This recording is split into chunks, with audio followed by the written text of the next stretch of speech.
All right, Nico Horning here with Steve Sands of NBC, play-by-play golf commentator here at the American Century Championship. Steve, you've been doing this now for several years, and it's a much different... Longer than you've been alive.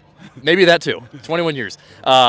You've been doing this a while now, and it's a way different golf tournament than, obviously, a PGA tournament. It's the celebrities. It's some guys that are really into it, like a Tony Romo, and it's others that are doing it for the first time. What is your take on this as a broadcaster, and what's your role in this? Oh, I think it's such a fun event, Nico. I think the guys who are those 4 or 5 guys who have a chance to win, they take it a little bit more seriously than, say, some of the other stars of sports and entertainment who are here, but everybody's having a blast. The weather's perfect. The golf course is in great shape. The way the tournament is run, everybody's just enjoying themselves out there, and it gets a little bit more competitive as the week goes on. But for sure, the top level guys are having a blast, but they're also taking it just a touch more seriously. Now, Charles Barkley today with his best round ever in 30 years of coming to this event. Yeah. You were obviously watching him from start to finish for the most part.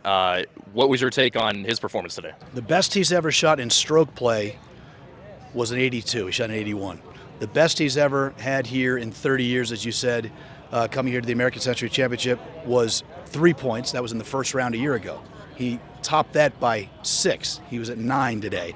And, you know, look, he told us earlier in the week he's playing better this year than he was last year when he played his best and had his best ever finish when he tied for 58th. I expect Charles to keep it going. You know, fatigue sometimes sets in. One thing that people don't realize about this event, who the heck walks 3 or 4 days in a row? You guys were talking about that at the end as well. Nobody. Not to mention 6,000 feet of elevation. Right. It's really warm. It's beautiful out, but it's warm. And you're walking, and you get a little fatigue. Charles didn't show that today. He finished strong. Didn't handle the 18th great, but he finished strong, played very, very well. I think Charles is going to keep it up. He's not going to win, but I do think Charles is going to keep it up. I just want him to end in the positive. I think it'd be really cool if he ended in the positive. Back-to-back solid first rounds for Charles. All right, last thing for you when it comes to your preparation. You go around, talk to these guys, but you're not necessarily talking golf on the air. You want to keep it entertaining with these guys' career.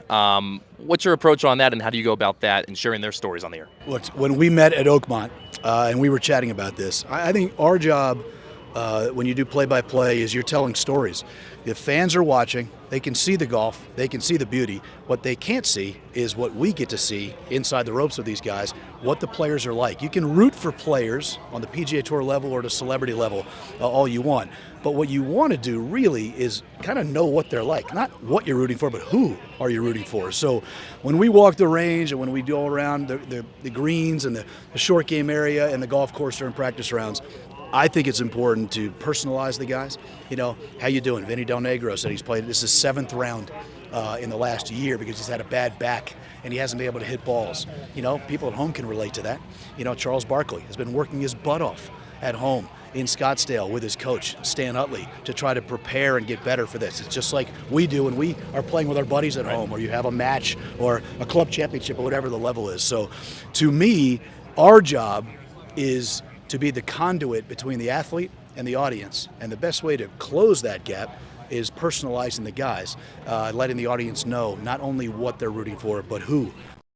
So the guys are great to us. The girls and the guys are great to us here who play. They give us a lot of insight.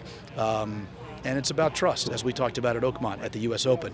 If the athlete or the entertainer in this case, whatever the case may be, trusts the people on this side of the microphone, what we do for a living, you're a lot better off in being able to kind of extract some personalized stories about them, talk about their family a little bit, just kind of let the audience know exactly, you know, what exactly it is that's not just golf that makes these guys tick or whatever their, you know, way of making a living is. So I think it's cool to be able to tell the stories of the people to the people who are watching, which I think is the most important thing, and just get out of the way and let the golf and the entertainment it'll speak for itself on 17, right? Ride the wave. We're just clowns in the circus. That's all we are.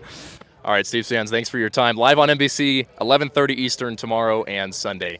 Have a good rest of the weekend. Thanks, bud. Appreciate you.